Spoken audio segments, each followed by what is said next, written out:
Twin Jades of Jiangdong. Chapter 29. Wedding. In the evening of the next day, Sun Sa's reply came, summoning him back to Wu County to discuss some affairs. In light of that, Zhou Yu arranged all of Danyang's political affairs in advance, before he went back to Wu County to report to Sun Sa. When he arrived in Wu County, Fei came swooping down at him from the sky and landed on his shoulder, which made him a little happier. But when he entered the city, Zhou Yu found that the citizens along the road looked hesitant and even uneasy. The number of defenses and patrolling guards seemed to also have increased by quite a bit in the 3 months he was gone. The citizens all glanced at each other, and when they saw Zhou Yu passing by, some of them moved as if they wanted to stop his horse, but the guards shooed them away.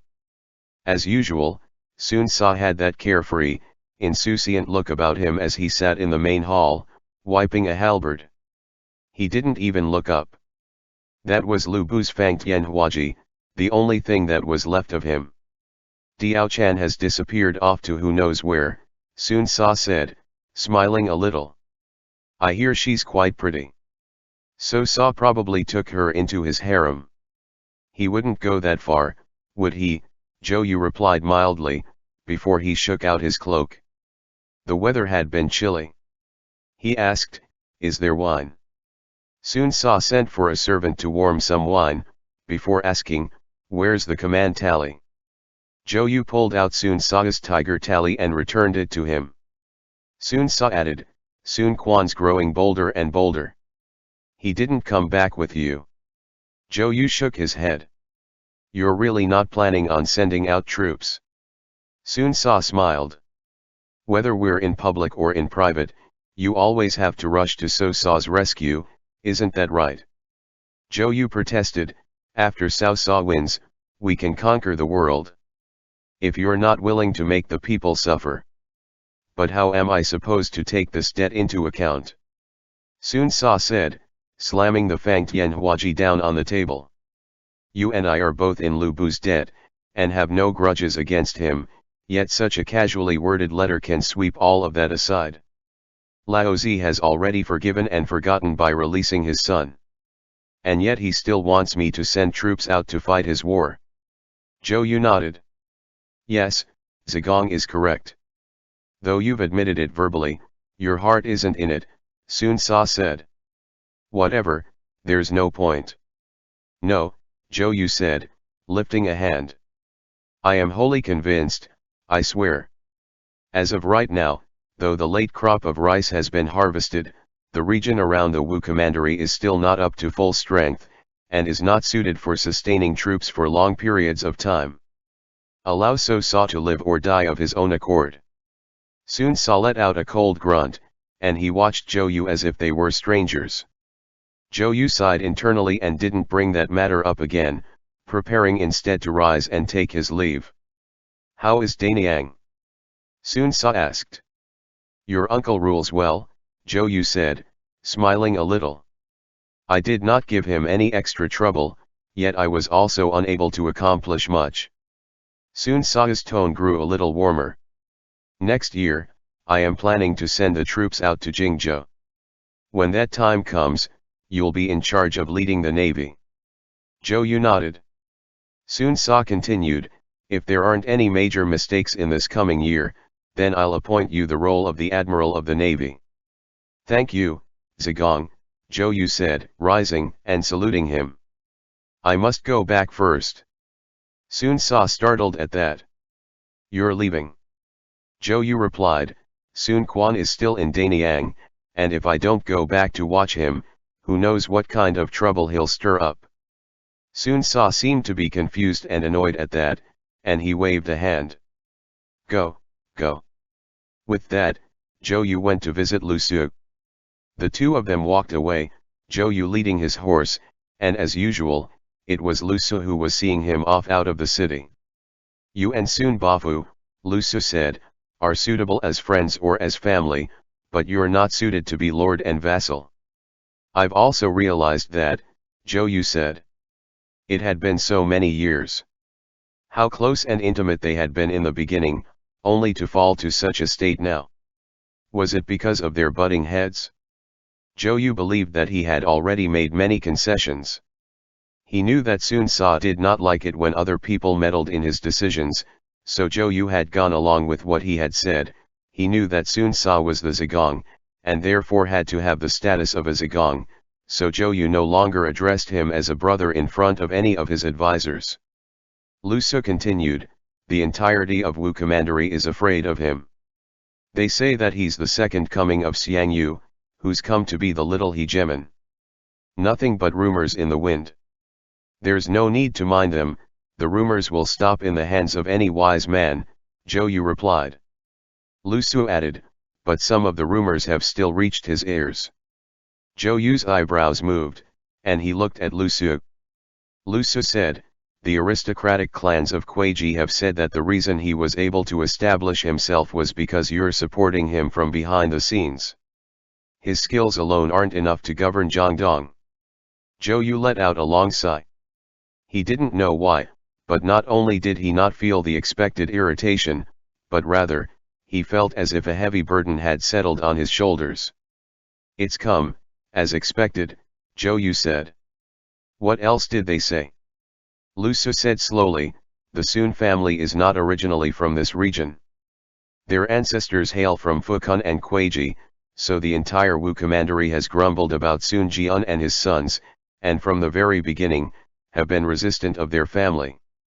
In the beginning, you and I quashed those sentiments by leveraging the sons of the aristocratic clans, and that stopped it for a while, but now they've started to spring up again. Zhou Yu asked, Zhang Zhao didn't say anything. They're from the Suzhu faction, Lu Su said. They're scholars from the north, they'd leap at a chance to squeeze the southerners out of their spots. We have to figure out a method to deal with this. Otherwise, with how deeply rooted these territorial struggles are, that will cause a catastrophe sooner or later. At this very moment, a messenger came forth, asking Zhou Yu to return. Sun Ce had changed his mind again, and wasn't allowing him to leave. Zhou Yu had no choice but to clear a way back to the governor's manor, but Sun Ce was not there. He instead had Zhou Yu stay for a few days, as he had other plans in mind. Zhou Yu and Lu Su glanced at each other, neither of them understanding what exactly Sun Ce was playing at. Since he had come back, he might as well take up residence here. At night, Zhou Yu wanted to seek out Sun Ce and talk with him, because perhaps his plans had changed, only to be informed that Sun Ce had left the Wu Commandery right after noon of that very same day.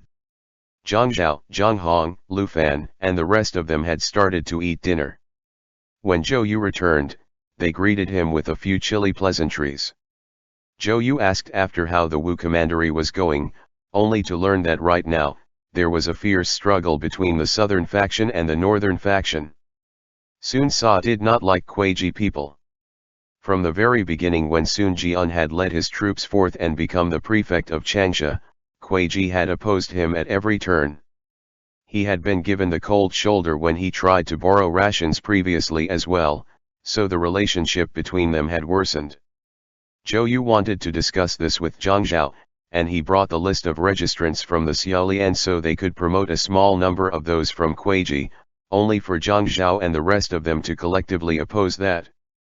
We must reconcile with them, Zhou Yu said, otherwise the situation will only grow worse and worse. It's impossible to kill them all. Stop butting into his business, Lu Su said. From the study, Lu Meng, who had heard this, looked awkward. Sitting down wasn't an option, but neither was leaving. Lu Meng was from Runan, so technically he didn't belong to either of the factions that Sun Ce's advisors fell into. Zhou Yu didn't hide any of this from him either, and instead asked after his opinion. Lu Meng replied, Jiangdong is not stable, and with Yuan Shao to our side, I persuaded Zigong that the best strategy right now is none other than to ally ourselves with Cao Cao, while placating our own ranks and promoting officials from the southern faction. Why is it that he's grown so large? Zhou Yu frowned, yet he's still so childish. Neither Lu Su nor Lu Meng replied to that. Zhou Yu sensed that he had also overstepped a little with those words, and a moment later, he said, General Lu, I have something that I would ask of you. Lu Men nodded happily. Please speak freely. Zhou Yu said, tomorrow, as soon as morning comes, please head to Danyang. I do not know what arrangements Zigong has made, but I am afraid that I will not be able to return for a while. Sun Quan is merely 15 this year, and I'm afraid that in a moment of impulse, he'll mobilize the troops and head towards Guandu. I thought that was the Lord Governor's plan, Lu Men chuckled. Unless you do not wish to let Zongmu lead the troops out and defy your lord's orders for once in your life. Zhou Yu was a little hesitant as well. Technically, the best course of action was to have Sun Quan act first and take his punishment later by leading the troops to aid So Sa. With that, since Sun Quan was Sun Sa's Didi, Sun Sa couldn't subject his own brother to execution according to the rules of the military. Persuade him to stop first, Zhou Yu said. Then I'll attack from the side. I'll mention it to Zigong, and maybe there'll be a favorable turn of events. Lu Men was easy to talk to in comparison. When he had been under Sun Sa's command, Sun Sa had never relied on him heavily, so he had never had much to do. Now that he had something to do, he left with Zhou Yu's letter in hand the very next day, heading to Danyang. Another day passed before Sun Sa finally returned. As it turned out, Sun Sa had made a trip to Shu County, and had even brought Madame Sun and Madame Zhou back with him. When the guards notified him, Zhou Yu startled. What was he trying to do? Celebrate the new year in the Wu Commandery? Gongjin. Zhou Yu changed into his formal robes, and he hurried towards the main hall. Lu Su, however, came racing after him, saying, You have some trouble to deal with. Zhou Yu stopped walking. Yesterday, as soon as Lu Meng arrived in Danyang, Sun Quan rode away with your troops. Zhou Yu. This little brat, Zhou Yu had long since had a feeling that this would happen, but he hadn't expected that in the end, Sun Quan would still be one step ahead of him. Lu Meng is currently assuming command of Danyang, and he sent a letter here. Lu Su said Zhang Zhao had me keep the troop mobilization quiet for now and not report it to Zigong, to see if he can catch him first. Where did he head towards? Zhou Yu asked. He passed through Shaochun, Lu Su said. They won't be able to catch him, Zhou Yu said. Huang Gai will definitely support Sun Quan in fighting this battle. Go inform Lu Meng immediately to supply the troops with rations. If there's not enough, draw from the supplies at Shaochun first. I'll go greet the two elders first. You go and take care of this immediately. If Zigong finds out, tell him to come ask me. Lu Su left, and Zhou Yu, his expression shifting between gloom and joy, came to the main hall to greet his mother and Madame Sun. Sun Sa was currently laughing as he talked with them, but as soon as Madame Sun saw Zhou Yu, she said, What happened? How are you so skinny? Did you not have enough to eat, or was this because of too much work? Zhou Yu smiled. The weather is getting colder, so I didn't sleep well at night. Gongjin has lost weight, Sun Sa smiled, patting his knee. Madame Sun flicked Sun Sa's forehead. You mistreated Yu, didn't you? Look at how skinny he is now. It's definitely because he's been running around day and night for you and hasn't been able to escape. He's been like this since he was young, Madame Zhou said, smiling as she changed the topic. He's just like his father. His forehead's on the verge of tying itself into a knot, and he's been eating too little and thinking too much. It won't do to have no one to look after him, Madame Sun said. How can we let this go on? Sun Sa tugged Zhou Yu along, chuckling. Come, kneel first. I have something to say. So Zhou Yu and Sun Sa knelt down in front of the two elders, kowtowing to their mothers.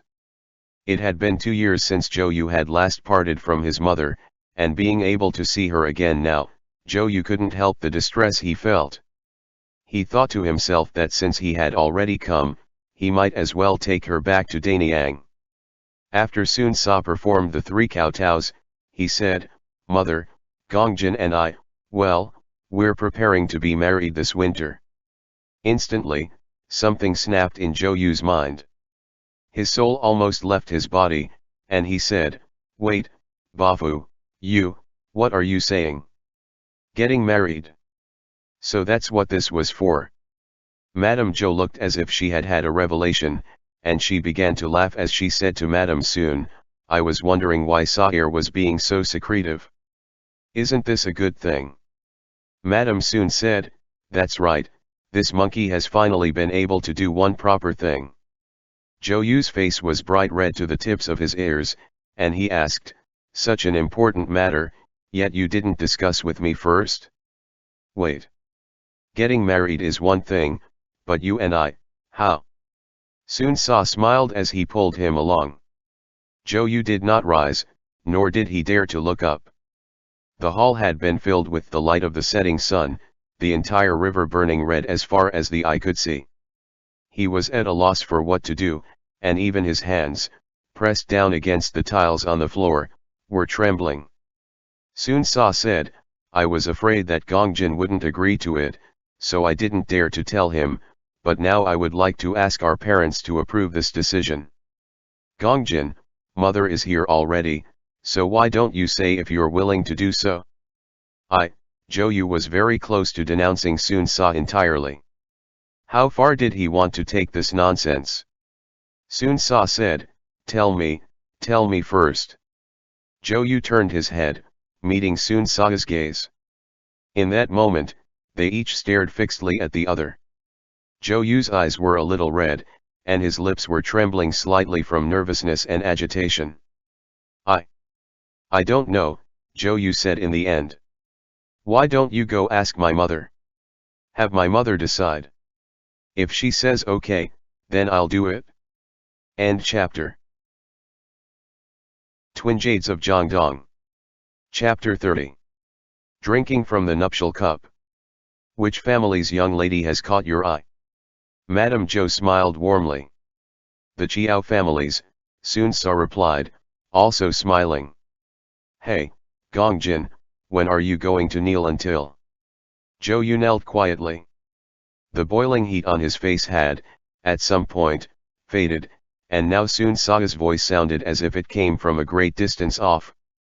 So it's the Chiao family, Zhou Yu said, smiling. I was wondering. Zhou Yu patted the dust off his robes as he rose, taking a seat to the side. Sun Sa continued to speak, but Zhou Yu couldn't hear it over the constant thumping in his ears. Sun Sa's voice faded in and out. Madame Sun took Zhou Yu's hand, and from time to time, Sun Sa would pat Zhou Yu's shoulder. Everyone then laughed together, but as for what they actually said, Zhou Yu could not remember. During the night, the winter rain pattered down unceasingly. Zhou Yu pressed down on Madame Zhou's pulse point. Madame Zhou was holding a book, her vision blurry with age, and she asked, "You what's written here? Can you read it for me?" Zhou Yu took a look. That was a letter that Zhang Zhao had sent Sun Sa out of courtesy. He said, "No need to read it, it's simply some trivial matters. What do we need to prepare for the wedding? At what shishan will it start, and at what shishan will it end? There just so happens to be a day," Madame Zhou said, growing excited about the topic, "which matches up with your and Sa'ir's 8 characters, and does not conflict with the Chiao family's 2 daughters. This is truly fated to be." Zhou Yu let out a long breath, before asking, "Does your head still hurt?" "It doesn't," Madame Zhou replied. "Only my knees do. It's been gloomy and rainy recently." Zhou Yu brought the medicine chest over to apply some acupuncture needles. After Madame Zhou learned of the news that her son was about to marry, she could not stop sighing, and she said, "Back then, when Madame Sun and I betrothed our unborn children to each other, we never expected that such a day would come. Sa'ir has grown up, and my Yu'er has also grown up. You two even betrothed your unborn children to each other?" Zhou Yu asked, looking up at Madame Zhou. Madame Zhou rippled. "Back then, what we said was that if they were a son and a daughter, then they would be married. And now, For you two to be husbands of two sisters, that is also a very good thing. Zhou Yu replied, look at how delighted you all are. It's almost as if Bafu and I are getting married to each other instead. You don't know, Madame Zhou smiled, stroking Zhou Yu's handsome face. Your dad passed away early, so I have always worried over the matter of your marriage, because I have no way to involve myself in it. Sa'ir has always kept it in his mind, which is something that cannot be any better, and your dad, down in the underworld, can rest easy as well with this. Zhou Yu didn't reply. Instead, his eyes gradually reddened, and after a long while, his tears began to flow soundlessly. It's all right, Madame Zhou said, smiling. Isn't this a happy affair? I won't marry, Zhou Yu sobbed. Madame Zhou replied, don't be silly. Why don't you tell me why you won't marry instead? Zhou Yu shook his head, his hand clutching the needles trembling. After he was finished, Madame Zhou reached over to hug him, saying, you must not speak out of childish anger again. Zhou Yu leaned into Madame Zhou's embrace, sobbing heavily, his back quivering. That 9-feet tall man cried like a child who didn't know any better. In the span of a single night, the governor's manor in Wu County changed its colors. The dull gray walls and tiles were switched out for new ones, and red silk reflected the light of the lamps, turning the rays into countless clouds of fire that could not be undone. That skein of red sat on top of solemn black, like a cotton blanket that covered the world, laying itself over the vast land, causing the inhabitants to grow so nervous that they could not breathe, nor could they turn over. Sun Sa had specifically ordered that winter plums be planted throughout the entire yard, and the scent of the plum blossoms filled the nose. On this day, even the guards had put up bright decorations and lanterns, but Sun Sa's expression was even blacker than his wedding robes. The matter of Sun Quan leading troops off on his own could no longer be hidden, and the news had traveled to the estate. Sun Sa's anger immediately hit like lightning from the sky.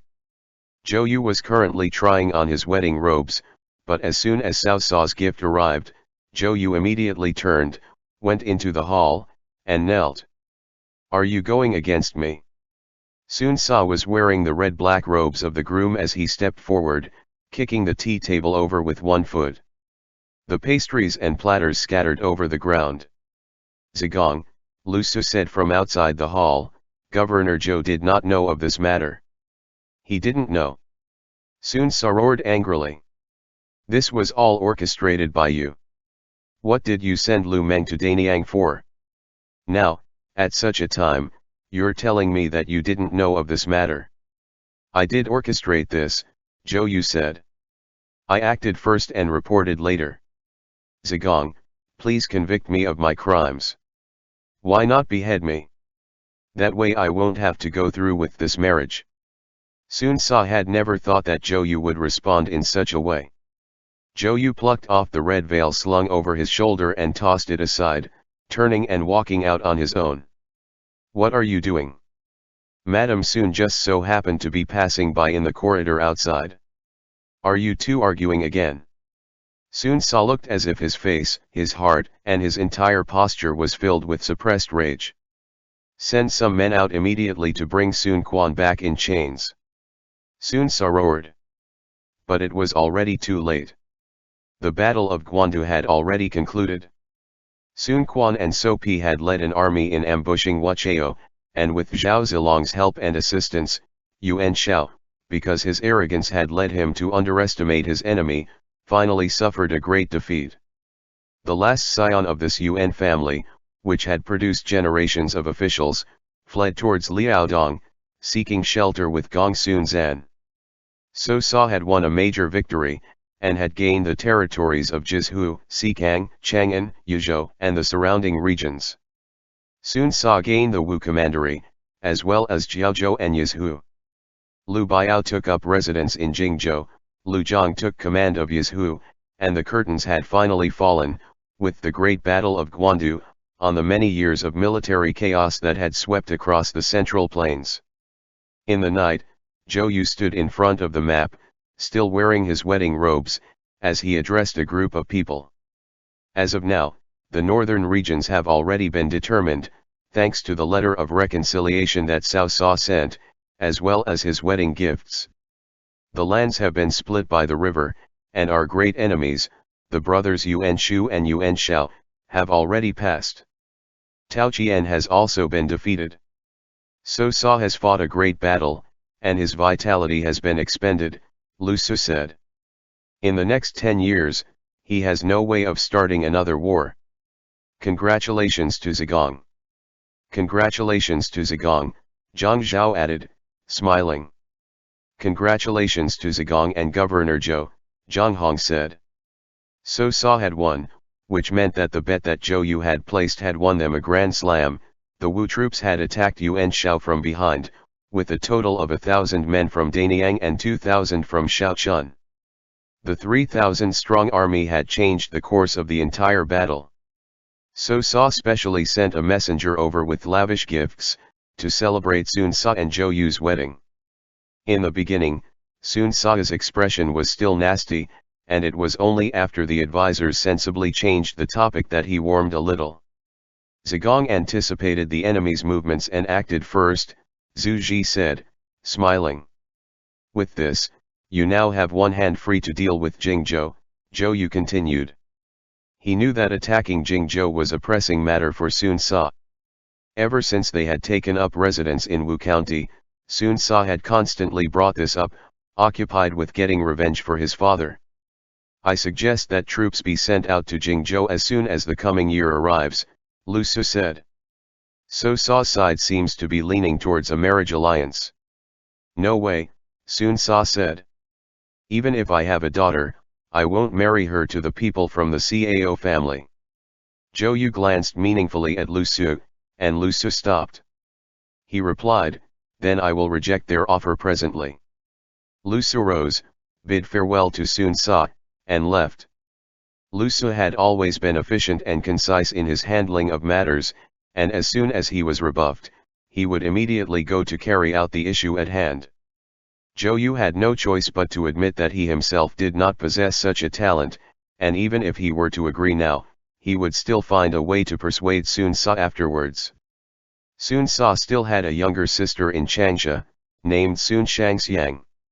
She was his youngest sister, and if both sides were willing, then the next time So Pi came, it would not hurt to bring Sun Shangxian over so the two of them could meet. But after all, this was an internal affair of the Sun families, so it was not his place to voice his opinion. The advisors uttered a few more words of congratulations, before determining that next year, they would send out the army and navy at the same time to open war on Liu Biao. They then dispersed. Zhou Yu tidied up the documents and rose to leave, but Sun Sa said, stop right there. Zhou Yu looked at Sun Sa. When did we become like this? Sun Sa didn't look back at Zhou Yu, his eyes looking off in a different direction. Zhou Yu let out a slow breath, before saying, it was my fault. Sun Sa replied, someone said it correctly, you and I are both meant to be a Zigong. When Zhou Yu heard these words, he couldn't help the way his expression changed. He thought to himself, who exactly is trying to stir up enmity here? But before he could think about this at length, Sun Sa added, you aren't satisfied with my plans, nor am I satisfied with yours. You consider more variables than me, and you can see things more clearly than I can. That is true. Zhou Yu thought, you're too obstinate. In many cases, there isn't a say for who is correct or who is wrong. But in the end, he didn't voice that. I don't want to be a Zigong, Zhou Yu said, nor do I have the skill to do so. They all say that you can be persuaded by others, but I cannot, Sun Sa said, finally looking up at Zhou Yu. In these past few days, I've also thought about it. In the end, I am not Zigong material. I am a talented general, only fit for leading the men and fighting battles. I'm not fit to be the leader of a city. How about let's switch it up, how about that? Zhou Yu was very taken aback by that, and he immediately put down the documents to sink into a kneel in front of Sun Sa. This subject does not dare, Zhou Yu said, his voice trembling. If Zigong puts it that way, this subject has nothing left for him but death. No matter if Sun Sa was saying these words as a test, or as a way to voice his actual opinion, the consequences of a subject overstepping his authority were very severe. Zhou Yu didn't dare to say even a single sentence. Countless thoughts flashed through his mind, and in the end, he simply said, "Bafu." The corners of Zhou Yu's eyes were bright red as he bitterly clamped down on the pain in his heart. It felt as if a sword had cut a connection that existed between him and Sun Sa. Was it that Sun Sa, clad all in white, or was it that youth who, after sending his father off, walked along the damp mountain path, his expression cold and reserved? "Back then, you told me to serve you," Zhou Yu said. "What you said under the hang pass, I still remember." "I don't know what happened," Zhou Yu said, his voice trembling all this time. "I thought that the reason you wanted me to serve you was to help you do the things that you had not, and to help you fix the things that you did not do well. And from time to time, that meant that I would have to overstep my authority and take matters into my own hands, based on my own conscience. I hoped then that the promise that you and I made back then would hold." Sun Sa watched Zhou Yu, suddenly feeling a little conscientious as well. Sun Sa said, "You also can cry." Zhou Yu knelt on the ground, watching his own shadow. Sun Sa said, "It was my fault. Rise, Ba." Sun Sa came forward to lift him, and Zhou Yu rose. Sun Sa, however, began to smile, and he said, "I thought that you would admonish me with a wooden expression, and scold me with a few sentences." "Spare me, Ba." Zhou Yu only felt that in this moment, his heart was tired beyond belief. "I don't know what to do so that you are satisfied. I don't know what I should say in front of you," Zhou Yu said, habitually watching Sun Sa as he spoke. His words were clogging up his heart, to the point where he could hold them back no longer, and finally, they all came pouring out. "Ever since we fought our way into the Wu Commandery, I have felt that everything I say causes you anger, and whatever I do is wrong. It was my fault," Sun Sa said. "Ah well, I've simply been a little nervous these past few days. Go back first, and in a bit, come and keep me company as we drink. How's that sound?" Zhou Yu nodded but didn't dare to say any more, and he immediately left the hall. After he left, he immediately tracked down Lu Su and asked, "When I was not around, who was the closest to Zigong? What did he admonish you about?" Lu Su asked. Zhou Yu sucked in a deep breath, very uncertain. Lu Su said, "He has never suspected you, relax. When you were not here, he reminisced about you every day." Zhou Yu related what Sun Sa had said to him, and Lu Su replied, "Zhang Zhao is an old fox, so it's impossible that he said such things. The rest of them know that you two are close, so they wouldn't dare to cause any issue. This has been an eventful year, and half of the people in this manor support you. There's no way such a thing would happen. I, for one, have a guess that," Lu Su said to Zhou Yu, he said, "someone said, which, while referencing the words of a third party, are more or less what he thinks as well. If you truly are unable to let it go, then ask him."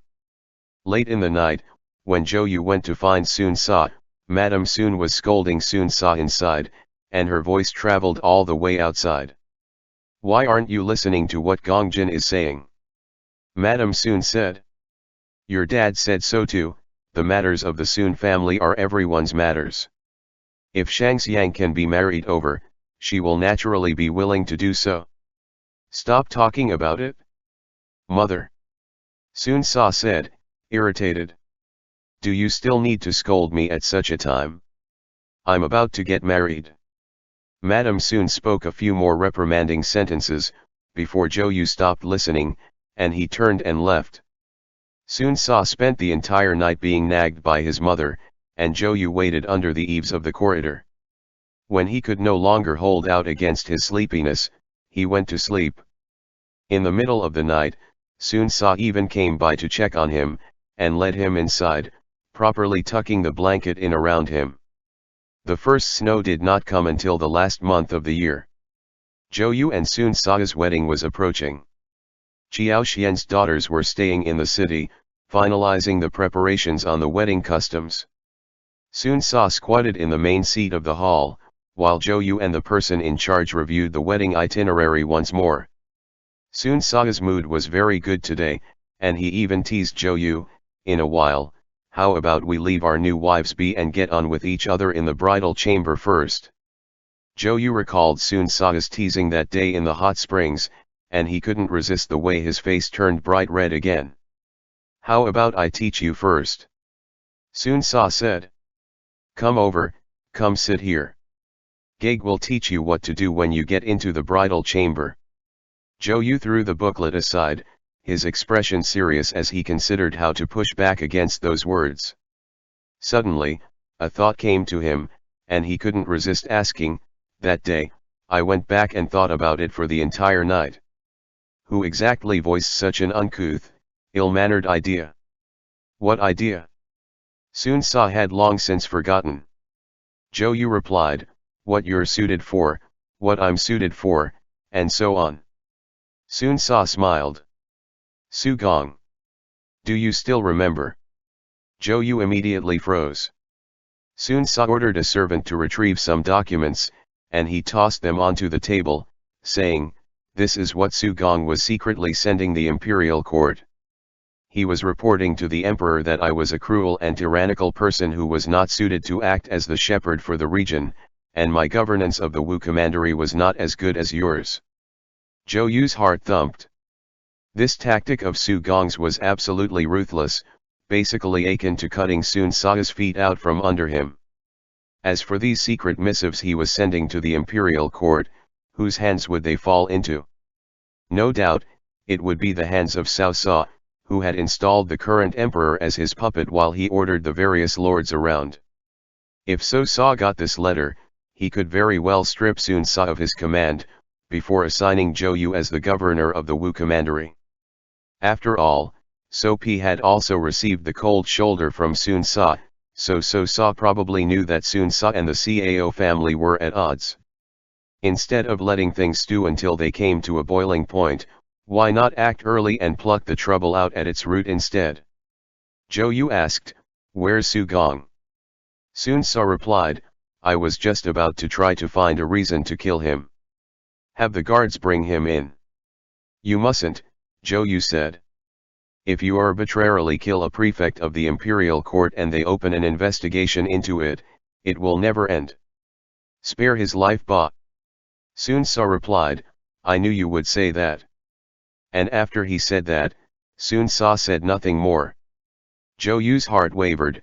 Su Gong had escaped with his life thanks to Zhou Yu himself, because back when Sun Sa had first entered the Wu commandery, he wanted to kill him as a sacrificial offering. Su Gong was now reporting to the imperial court and trying to incite enmity between the two of them. If that had succeeded, and Cao Sa had the emperor issue an edict, that would no longer be something that could be resolved easily with a sentence or two. "It's not too late for you to see the situation clearly," Sun Sa said. "Will you kill him or not?" "It's our wedding day," Zhou Yu said. "Spare him, ba. Pardon him, and banish him to Jiaozhou." The corners of Sun Sa's mouth quirked up slightly, and he let out a cold laugh. "Bring Su Gong in," Sun Sa ordered. When Zhou Yu saw Sun Sa's expression, he immediately felt a sense of ominous foreboding. As expected, Su Gong's face was the color of the dirt below as he was tossed at their feet in the hall. He was dressed in a prisoner's clothes, and his entire body trembled. "Zigong," Zhou Yu said, "listen to a word of advice from me, all right?" Sun Sa replied, "Su Gong, did you write this secret letter?" Su Gong prostrated himself, his voice trembling. "Zigong, please spare me, spare me. You have countless capable people under your command," Sun Sa mocked. "All of you and your petty tricks have come together, and for the sake of this letter of yours, 10 and 7 people in my guard have died." Zhou Yu shuddered again. Sun Sa raged, "If I spare your life, who will repay the lives of my guards? Drag him out and execute him." Su Gong let out a loud, pitiful wail, and Zhou Yu's face immediately changed. "Zigong." Sun Sa lifted a hand. Evidently, his obduracy had reared its head again, and he would listen to no one. Zhou Yu had no choice but to watch as Su Gong was forced out. "Speak." Sun Sa raised an eyebrow, sending a smile Zhou Yu's way. "Tonight is supposed to be a joyous wedding night," Zhou Yu said. "You mustn't. Killing a person is an inauspicious omen, Zigong." Su Gong is an official of the imperial court, who has numerous supporters on his side. Though death is too good for his crimes, the regions of Kuiji and Yuhang are not yet peaceful, and in the coming days, there may be rebellions. Why not deal with those one by one first, and leave him for last? A muffled sound came from outside, and Su Gong's wails and Zhou Yu's persuasion came to an abrupt stop. Zhou Yu did not keep talking. He cupped his hands and bid farewell. At twilight, the preparations for the wedding were complete, and the gifts all received. Wu County was brightly lit by lamps, and the entire city had lit flower lanterns to celebrate that the master of the city, Sun Sa, and Governor Zhou Yu were each to be married. The two grooms did not chat as they each, wearing wedding robes of black and red, walked through the long corridor lined with revolving flower lanterns shoulder to shoulder, entering the hall. Everything seemed as unreal as if it was a bright, colorful dream. The light shone on Zhou Yu's face, as if it was turning into countless feelings from his past, present, and future. Sun Sa smiled as he waved towards the gathered advisors, and he called out, "Thanks for the congratulations again and again." Lu Su followed behind, escorting them into the hall where the ceremony was to take place. "I thought before that I would never take a wife or have children in this life," Zhou Yu said. "Don't speak nonsense," Sun Sa said, self-assuredly. Zhou Yu continued, "When I was small, the mute great master on Mount Gu told me that in my life, I was destined not to have a family, only to have a career. Later, when I thought about it, I figured that I might as well serve you for a lifetime, and when it came time when I was of no more use to you, I would return to Mount Gu as I always have to guard that Ya temple. When the morning bells and the evening drums struck, I would wait for you to come up to drink tea." Sun Sa's expression was very discomfited. Zhou Yu continued, "But since you have arranged this marriage for me." The two of them stood in the hall, waiting for the brides to arrive.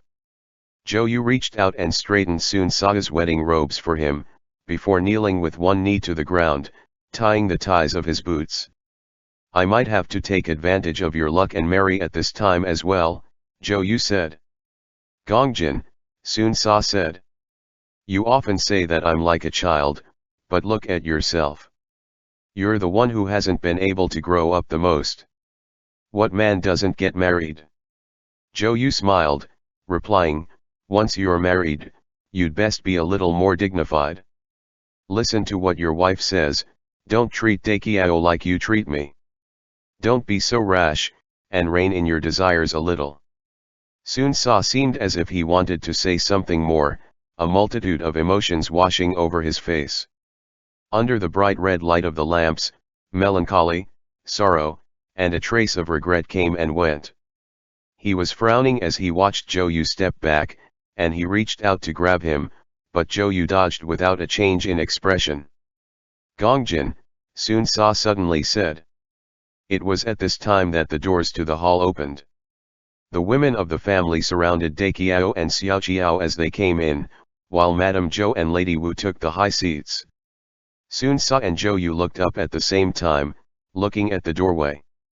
Sun Sa stood like a jade tree in the wind, while Zhou Yu was distinguished and elegant beyond comparison.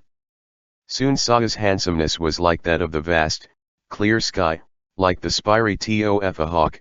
Zhou Yu was like a green pine that towered high above, as steady as a mountain. "Welcome in the brides," the master of ceremonies announced. Sun Sa and Zhou Yu went forward at the same time and reached out their hands, taking Dakiao and Xiaoqiao's hands respectively, leading them into the hall. The commotion outside went on without end, and Lu Su and Zhang Zhao handed off wedding pastries and colorful envelopes to the women. For a time, all of the people in the estate crowded outside. Pay respects to the ancestors. The two grooms and brides knelt at the same time, prostrating themselves to pay their respects to the two mothers.